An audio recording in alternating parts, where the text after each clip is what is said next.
a todos. Gracias a la Cámara por invitarnos. Esta es la sesión la sesión con tonada cordobesa.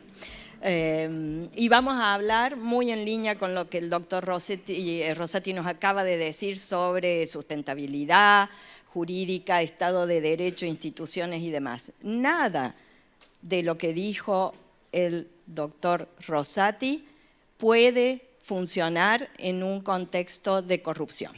Así que lo primero que tenemos que tratar de recuperar es la transparencia. Las van a pasar automáticamente, creo. Sí. Lo que tenemos que recuperar es la transparencia, la ética, la integridad en todas las actividades sociales. Las actividades del gobierno, las actividades del sector privado, las actividades de las organizaciones de la sociedad civil, la cultura de cada uno de nosotros como ciudadanos de este país. Y vamos a mostrar cuál es la situación antes de comenzar, y les agradecería que nos pongan el timer o el crono para no pasarnos. El mapa que van a ver, que están viendo, es el resultado del último índice de percepción de corrupción. Lo hacemos en Transparencia Internacional desde hace más de 20 años. Y como ustedes verán, estamos al rojo vivo. Y los países que están más encolorados son los países percibidos en su sector público como más corruptos. Los que están en color más clarito son los países percibidos como más transparentes en su sector público. Obviamente esto marca un problema. 2/3 partes de los países del mundo están por debajo de la media de nuestra escala, que va de 100 puntos, sector público percibido como transparente, a 0 puntos, sector público percibido como muy corrupto en los respectivos países. Creo que en el mapa alcanzan a ver que nuestros dos vecinos, Uruguay y Chile, aparecen en color amarillo. Uruguay es, junto a Canadá, con el mismo puntaje, el primer país en transparencia en el continente americano. Obtuvieron 74 puntos en esta ocasión, 74 sobre 100 posibles. Chile obtuvo 67 sobre 100 posibles. Nosotros, con igual origen, tradición, cultura, historia, idioma y demás, obtuvimos 38 puntos sobre 100 posibles, o sea que para ponerlo en lenguaje común, seguimos aplazados, no llegamos al 4. La otra cosa que quiero mostrarle es que esos países que están en amarillo no son ajenos al problema de la corrupción, porque el dinero que se pierde en corrupción en los países que están en colorado, en los países percibidos como corruptos, termina en los bancos en la City de Londres, en la industria inmobiliaria en Nueva York o en Canadá, en los negocios de lujo en París o el mercado de arte en Ginebra. ¿Por qué? Porque el dinero busca un lugar donde haya seguridad jurídica, garantías y demás. Esos países tienen un rol que desempeñar en la lucha anticorrupción para tratar de frenar y prevenir este flagelo generalizado. Ahora, no se trata solo de hablar de valores o de ética o de moral. ¿Tiene algo que ver esto con los negocios? Fabio. Bueno, Delia, es una pregunta que es muy acertada porque tanto colegas, conocidos e incluso familiares me preguntan ¿qué hace un economista hablando de corrupción? ¿Qué tiene que ver una cosa con la otra? Y lo cierto es que tiene mucho que ver. De todos modos comprendo por qué piensan eso, porque en una Argentina con la inflación que tenemos hoy, con la volatilidad cambiaria que estamos teniendo últimamente, el foco de economistas y de argentinos está puesto en esas variables económicas. Pero no podemos ignorar que hay otras causas que explican por qué hoy estamos como estamos. Y en el medio de la pantalla les va a aparecer ahora un gráfico que muestra la relación de la corrupción con el desarrollo económico. Delia me facilitó un poco la tarea porque de arriba a abajo tienen justamente el índice que elabora Transparencia Internacional y en donde vemos en particular arriba países más transparentes y abajo más corruptos. De izquierda a derecha, el gráfico vemos desarrollo económico medido a través del PIB per cápita en paridad de poder de compra, donde a la derecha están los países con más ingreso por habitante, que obviamente superan a quienes están más a la izquierda, que claramente tienen un peor desempeño económico. Y cuando vemos ese gráfico encontramos que hay una relación entre las dos variables, en donde los países más desarrollados son los más transparentes y los más corruptos los menos desarrollados. Y siempre que un economista ve este tipo de gráfico nos surge una pregunta. ¿Esto es casualidad o hay causalidad? Y si la segunda parte de esta pregunta fuera la correcta, ¿qué fue primero, el huevo o la gallina? Vemos más datos, a ver qué tipo de relaciones tienen estas variables, a ver si realmente existe algo o no. Y ahora van a ver a su derecha el último gráfico en donde podemos observar de arriba hacia abajo se lee de la misma forma, pero de izquierda a derecha en el eje horizontal les traigo el índice de competitividad del Foro Económico Mundial. Y en ese gráfico volvemos a entender que hay una relación entre las variables y ya esto no aparenta ser una casualidad. Definitivamente la corrupción tiene un impacto en la economía. Pero antes de ver con un poco más de detalle por qué, es importante que Delia nos cuentes por qué la corrupción impacta en las instituciones y cómo lo hace más allá de casos particulares. Mira, este es un tema central y tiene que ver también con lo que decía recién el expositor, el doctor Rosati.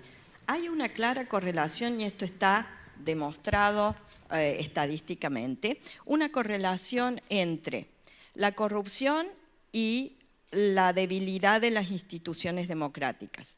Una correlación entre la corrupción y el abuso y concentración de poder y esta tendencia hacia el aumento de las autocracias en el mundo. Una correlación entre la corrupción y la debilidad del Estado de Derecho, la pérdida de la seguridad jurídica. Ustedes pueden tomar cualquier definición de democracia que quieran y van a ver que esas características, tomen una definición muy desarrollada o una definición sintética, las características de la democracia todas se ven afectadas y disminuidas y alteradas cuando hay corrupción. Y les vamos a mostrar ahora, podríamos hacer esta correlación encimando mapas, les voy a mostrar el del índice de democracia de The Economist del último año. Los países en azul son los países más democráticos, los en rojo los menos democráticos. Fíjense que solo el 8% de la población del mundo vive en democracias plenas, es decir, Estado de Derecho, seguridad jurídica, independencia de las instituciones, respeto de las libertades de expresión, de asociación, de comercio, de trabajo, etc. 8% de la población. Lamento decirles que no estamos ahí. De América del Sur, otra vez, y no es casualidad, los únicos dos países que están rankeados por The Economist como democracias plenas son Chile y Uruguay. Y lo mismo podríamos hacer, y los invito a que lo hagan buscando índices sobre el funcionamiento del Estado de Derecho, sobre seguridad jurídica, sobre fortaleza de las instituciones. Y pueden apilar esos mapas y van a ver que todos correlacionan con la mayor o menor corrupción en los países. Y vos sabés que en Davos este año, con el Pacto Global de Naciones Unidas, hacemos una encuesta habitualmente a los CEOs que participan en el evento y antes a otros CEOs para reflejarlo en enero en Davos. Y me llamó muchísimo la atención que a la pregunta de ¿cuáles son las principales preocupaciones que ustedes tienen desde el punto de vista de los negocios? La corrupción parece no preocuparles y aparecía recién en el elemento número 12 de la escala.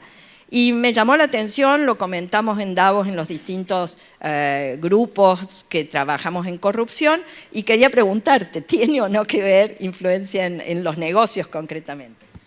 Lo cierto es que sí.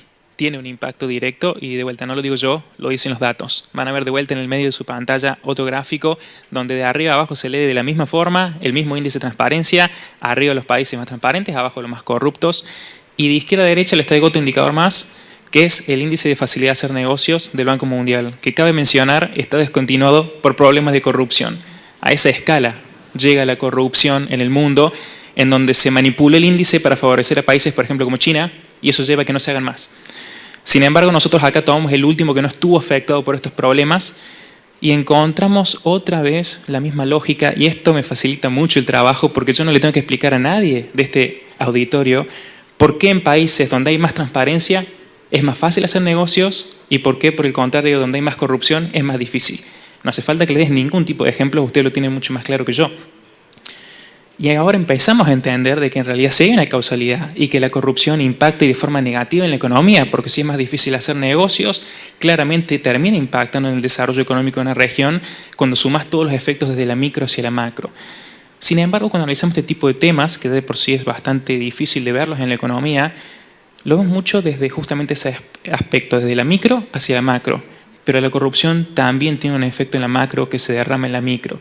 Y ahora les traigo un ejemplo que es absolutamente normal, que seguramente no han visto, donde comparo en el último gráfico que les voy a traer hoy, corrupción de vuelta, pero esta vez contra riesgo país. Y seguro muchos de ustedes se están preguntando, ¿qué tiene que ver una cosa con la otra? Bueno, veamos por qué, si es que hay una relación y cómo impacta. Lo que tenemos en el eje horizontal es la calificación crediticia, donde más a la derecha están los países mejor calificados, los menos riesgosos, mientras que hacia la izquierda encontramos los países más riesgosos porque tienen una peor calificación crediticia. Y de vuelta encontramos una relación positiva entre las variables, en donde los países donde hay más transparencia, pero ahora me apoyo mucho en lo que recién comentaba Delia y también lo que nos mencionaba el presidente de la Corte Suprema, hay instituciones sólidas. Cuando las instituciones son sólidas y las reglas de juego son claras, el riesgo es menor. Está mucho más claro cuáles pueden ser los resultados. Y obviamente los inversores valoran mucho más ese tipo de países que países como el nuestro, donde las reglas del juego no son claras, donde las instituciones no son sólidas, donde tuvimos innumerables defaults con experiencias tortuosas para los inversores que obviamente a Argentina le van a exigir más que al resto de los países. Y eso no solamente queda en un dato de la macro donde vemos que hay una relación entre las variables, derrama en la micro, porque que haya un riesgo país alto implica que sea mucho más costoso financiarse. Que sea más costoso financiarse implica que haya menos inversión y menos obra pública. Menos obra privada también, porque esto también afecta al sector privado. Esto lleva a que tengamos, por ejemplo, una infraestructura de menos calidad que nuestros países vecinos. Eso implica que tenemos costos más altos. En todo sentido, logística, transporte, energía, no me alcanzan los dedos de la mano para contar. Y ahora empezamos a entender cómo desde la micro y la macro, problemas como la corrupción terminan haciendo que seamos menos competitivos y que terminemos teniendo un menor desarrollo económico. Pero la corrupción no solo impacta en los números, impacta en la vida de las personas. Delia, contanos por qué es así. Obviamente, porque la corrupción, y vos mencionabas la infraestructura, la deficiencia en la infraestructura y en los controles genera problemas que vamos a ir viendo en distintas imágenes. La corrupción ha estado en la base y sigue estando de cada uno de nuestros fracasos como sociedad. Ustedes van a ver ahora las imágenes de los incendios en las fábricas textiles en Bangladesh. Las certificaciones estaban firmadas, las habilitaciones estaban firmadas, murieron miles de trabajadores porque nada estaba en orden, había corrupción en esas firmas de certificaciones, habilitaciones y demás. Nosotros tuvimos nuestro caso de ONCE, el dinero que debió estar en la mejora de los trenes, los frenos, las estaciones y demás, había ido a bolsillos particulares. Si seguimos viendo imágenes, van a ver también, además de la de ONCE, van a ver lo que sucedió, y esas siguen siendo imágenes de Bangladesh. Esas son las fábricas textiles donde todo lo que era protección contra incendios estaba perfecto y certificado. Y ahora vamos a ver una imagen sobre ONCE, que todos recuerdan. No necesito explayarme sobre el tema de la corrupción y ONCE. Pero también vamos a ver las imágenes del puerto de Beirut. Durante años se habilitó que se guardaran en esos silos sustancias que no debían estar ahí. Todo en la papelería estaba en orden, pero un buen día la corrupción no pudo evitar que las cosas sucedieran y se destruyeron barrios enteros de Beirut y se destruyeron no solo infraestructura, hubo mucha gente muerta. La última que les traigo es muy reciente, el terremoto en Turquía. En Turquía había habido todo un movimiento que ya estaba denunciado de falencias, trampas, corrupción en la autorización de construcciones en muchas de las ciudades. Hay estudios que demuestran que aún en eventos naturales como terremotos, tsunami, grandes inundaciones, la cantidad de recursos y daños que se producen o recursos que se pierden por efecto de esos fenómenos naturales es entre 5 y 10% mayor en los países donde hay corrupción.